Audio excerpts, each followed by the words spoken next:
জানি জানি এটা ছেলে খেলার জিনিস না। এখানে একটু চাপ দিলেই সামনের মানুষটা শেষ। আপনারা অনেক অনেক টাকা খরচা করে এসব কেনেন মানুষকে মেরে ফেলার জন্য। মানুষের প্রাণ নিয়ে ছেলে খেলা আপনারা করেন।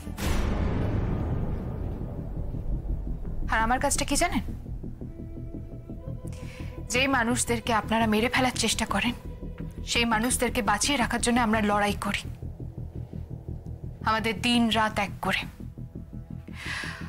আপনারা আপনারা মানুষের প্রাণ নেন আর আমরা মানুষের প্রাণ বাঁচাই, বাঁচানোর চেষ্টা করি।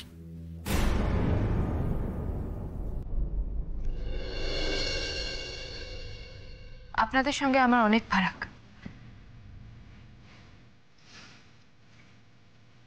তাই দয়া করে আমাকে আপনাদের মতন মনে করবেন না।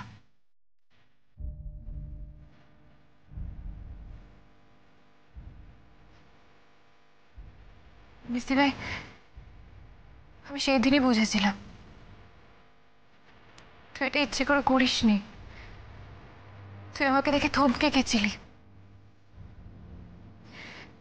তুই ইচ্ছে করে আমার উপর ঘুরে চালাসনি।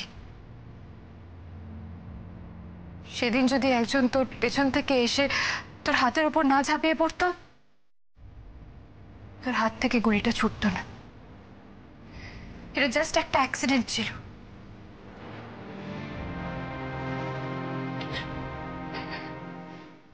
Thank you, thank you. স্রোত, আমার বুকের ভেতর থেকে একটা পাথর নেমে গেল। আমি আমি ভাবছিলাম যে তুইও হয়তো আমাকে ভুল বুঝবি। অবশ্য আমার মতো মানুষকে ভুল বোঝাটাই স্বাভাবিক। আমি যা যা করেছি জীবনে, তারপর তোরা যদি আমাকে ক্রিমিনালও মনে করিস, সেটাতেও কোনো ভুল হবে না। আচ্ছা, যাই হোক, তুই আমাকে একটা কথা বল, তুই এখানে কেন এসেছিস? এত এত বিপদ মাথায় করে কেন এসেছিস এখানে? বাড়িতে সবাইকে কি বলে এসেছিস? মাকে, দাদা ভাইকে, সার্থককে কি বলে এসেছিস? সবাইকে তুই সত্যি কথা বলে এসেছিস? মিথ্যে বলেছি। আমি সবাইকে মিথ্যে বলে এখানে এসেছি। কেন? কি দরকার তোর এখানে? হ্যাঁ,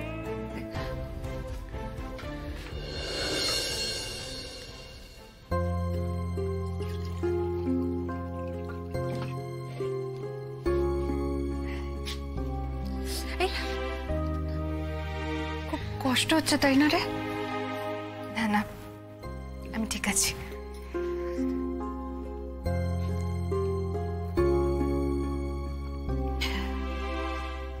তোর মনে আছে স্রোত, ছোটবেলায় তোর লেগে গেলে আমি ঠাকুরকে বলতাম তোর ব্যথাটা আমাকে দিয়ে দিক।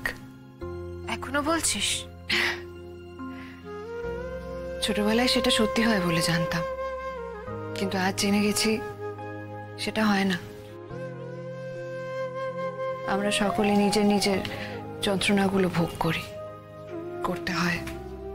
কিন্তু তোর ভাগে এই যন্ত্রণাটা ছিল না, এটা আমি জোর করে তোর উপর চাপিয়ে দিয়েছি। আমাদের কারোর হাতে কিন্তু বেশি সময় নেই। তোমাকে সকাল হওয়ার আগে অনেকটা ফিরতে হবে, আর আমাদেরও কাজ আছে। তাই আমার মনে হয় তোমার সঙ্গে নীলাঞ্জনার বা আমাদের সঙ্গে যা কথাবার্তা আছে সেটা তাড়াতাড়ি সেরে ফেলাই ভালো। আচ্ছা, তুমি কিন্তু এখনো বলনি তুমি এখানে কেন এসছো? হ্যাঁ, তাই তো। তুই কেন এখানে এসেছিস বল। কিসব শুনলাম কেউ একজন আসবে, লেখালেখি করবে। এত মিথ্যে কথা বলে তুই এখানে অব্দি? আচ্ছা, তুমি যোগেশ ভাইকে চিনলে কি করে? আমার বন্ধু ছোটদা, তোমাদের যোগেশ ভাই, উনি আমারও ছোটদা। আমি ওনাকে বলেছিলাম আমার এখানে আসাটা দরকার, আমাকে হেল্প করতে। তুমি কি জানো তুমি যোগেশ ভাইয়ের কতটা ক্ষতি করেছো? আমাদের দলে, ইসমাইলের দলে এতক্ষণে সকলে জেনে গেছে যে যোগেশ ভাই গদ্দারি করেছে।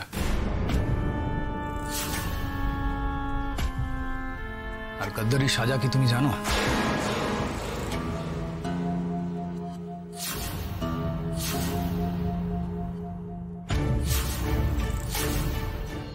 অতটাও খারাপ নই যে যাকে ভালোবাসি বিপদ বুঝে তাকে ছেড়ে চলে যাব। তুই চলে যাস শ্রদ্ধা, দেরি হয়ে যাচ্ছে তো।